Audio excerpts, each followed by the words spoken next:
ಒಬ್ಬ ನರಹಿಂಸಕ ಅಸುರ. ನರಮಾಂಸವೇ ಇವನ ಆಹಾರ. ಇನ್ನೊಬ್ಬ ವೀರಾದಿವೀರ, ಅಧರ್ಮವನ್ನು ಸಹಿಸದ ಮಹಾಬಲಿ. ಇವರಿಬ್ಬರ ಈ ಮುಖಾಮುಖಿ ಸಾಮಾನ್ಯ ಹೋರಾಟವಲ್ಲ. ಇದು ಭಯ ಮತ್ತು ಧೈರ್ಯದ ನಡುವಿನ ಸಮರ.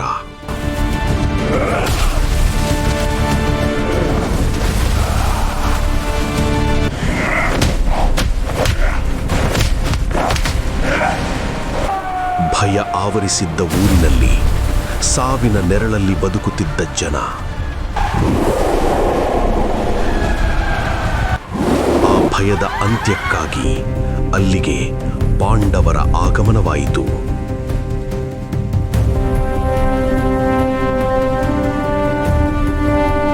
ಅರಗಿನ ಮನೆಯ ಭಯಾನಕ ಅಗ್ನಿಯಿಂದ ಪಾರಾದ ಪಾಂಡವರು ಜೀವ ಉಳಿಸಿಕೊಳ್ಳಲು ಅರಣ್ಯದ ದಾರಿ ಹಿಡಿದರು. ಅಂದಿನಿಂದ ತಮ್ಮ ನಿಜ ಗುರುತನ್ನು ಮರೆಮಾಚಿ ಬ್ರಾಹ್ಮಣರ ವೇಷದಲ್ಲಿ ಊರೂರು ಅಲೆದಾಡುತ್ತಿದ್ದ ಪಾಂಡವರು ಅದೊಮ್ಮೆ ಏಕಚಕ್ರ ನಗರಿಗೆ ಬಂದರು.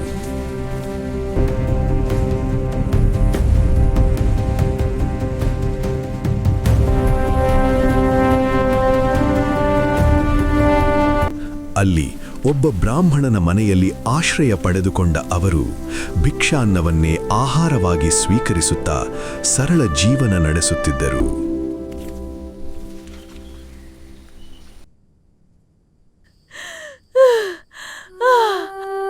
ಹೀಗಿರುವಾಗ ಅದೊಂದು ದಿನ ಆ ಮನೆಯ ಯಜಮಾನಿ ತೀವ್ರ ದುಃಖದಿಂದ ಅಳುತ್ತಿರುವ ಧ್ವನಿ ಕೇಳಿ ಅಲ್ಲಿಗೆ ಬಂದಳು ಕುಂತಿ.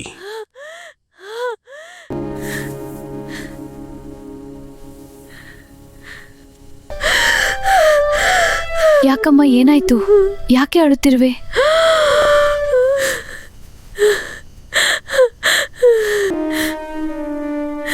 ಏನೆಂದು ಹೇಳಲಿ ತಾಯಿ, ಏಕಚಕ್ರ ನಗರಿಯ ಜನರ ಹಣೆ ಬರವೇ ಸರಿಯಿಲ್ಲ.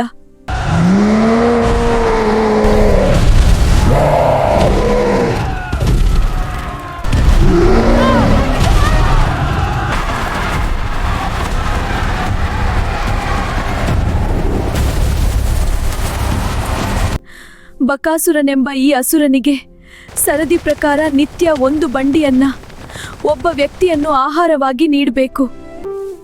ಇನ್ನು ನಮ್ಮ ಸರದಿ ನನಗಿರುವ ಒಬ್ಬನೇ ಮಗನನ್ನು ಕಳಿಸಬೇಕಿದೆ ತಾಯಿ.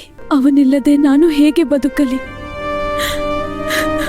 ಚಿಂತಿಸಬೇಡ ಮಗಳೇ, ನನ್ನ 5 ಪುತ್ರರಲ್ಲಿ ಒಬ್ಬನನ್ನು ಕಳುಹಿಸುವೆ. ಇಂದಿನಿಂದ ಈ ಊರಿನ ಜನರ ಸಮಸ್ಯೆ ಮುಗಿಯಿತೆಂದು ತಿಳಿ. ತಾಯಿ ಕುಂತಿಯ ಆದೇಶದಂತೆ ಬಕಾಸುರನಿಗಾಗಿ ಬಂಡಿಯಲ್ಲಿ ಆಹಾರ ತುಂಬಿಕೊಂಡು ಹೊರಟನು ಭೀಮ.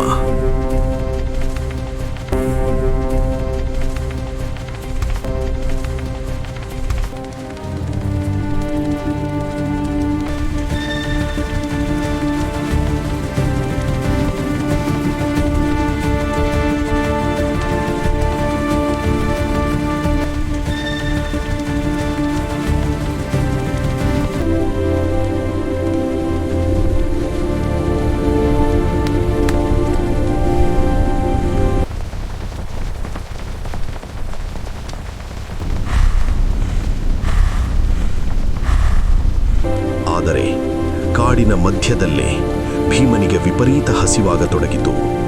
ಅವನು ಅಸುರನಿಗಾಗಿ ಬಂಡಿಯಲ್ಲಿ ತಂದಿದ್ದ ಆಹಾರವನ್ನೇ ಭಕ್ಷಿಸಲಾರಂಭಿಸಿದ.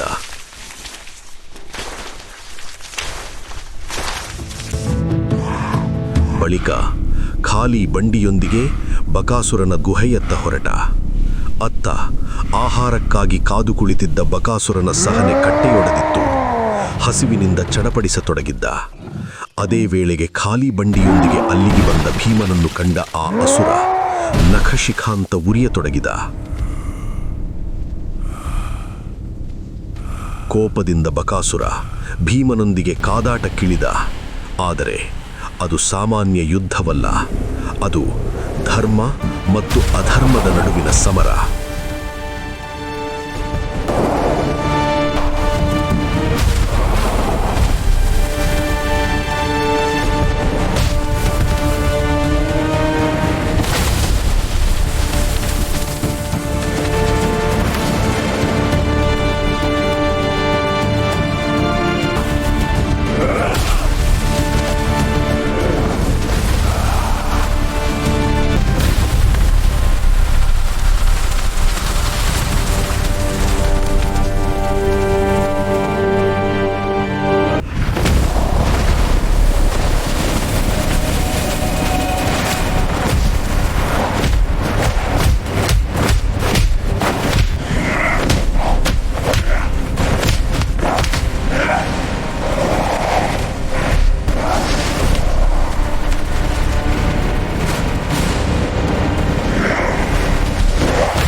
ಕೊನೆಗೂ ಬಕಾಸುರನನ್ನು ಸಂಹರಿಸಿದ ಭೀಮ ಅವನ ದೇಹವನ್ನು ಬಂಡಿಯಲ್ಲೇರಿಕೊಂಡು ಏಕಚಕ್ರ ನಗರಿಯತ್ತ ಹೊರಟ. ತಮ್ಮನ್ನು ದುಸ್ವಪ್ನದಂತೆ ಕಾಡುತ್ತಿದ್ದ ಅಸುರ ಕೊಲ್ಲಲ್ಪಟ್ಟಿರುವುದನ್ನು ಕಂಡ ಗ್ರಾಮಸ್ಥರು ಸಂತೋಷದಿಂದ ನಿಟ್ಟುಸಿರು ಬಿಟ್ಟರು. ಏಕಚಕ್ರ ನಗರಿಯನ್ನು ಕಾಡುತ್ತಿದ್ದ ಅಸುರನ ಯುಗಾಂತ್ಯ ಮಾಡಿದ ಭೀಮನನ್ನು ಪ್ರೀತಿಯಿಂದ ಬರಮಾಡಿಕೊಂಡರು.